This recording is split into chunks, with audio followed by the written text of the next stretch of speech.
So we saw yesterday the defeat of the government's proposal on Brexit based on the EU withdrawal agreement negotiated back in November.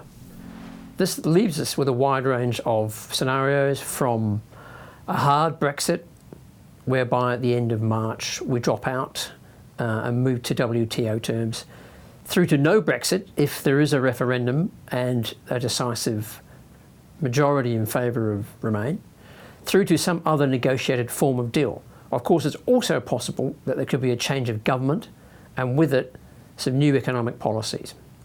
This uncertainty means that investors are concerned about what could happen in the near term. In terms of the economy, though, the major global economies of the US, China and Europe will still have a pretty big impact on what happens here in the UK. And when it comes to the major investment markets here, the UK equity market, the pound and gilts, the link is somewhat weaker. So UK equities still get the majority of their revenues from outside the UK, but because of this uncertainty, they've been shunned and the valuations are attractive relative to other equity markets.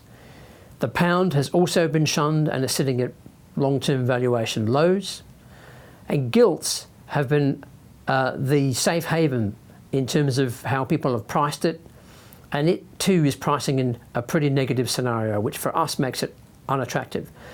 So for people who can afford to take a long-term perspective, we think that UK equities and the pound are attractive if you can look past the political noise, and you should be careful about your exposure to UK gilts.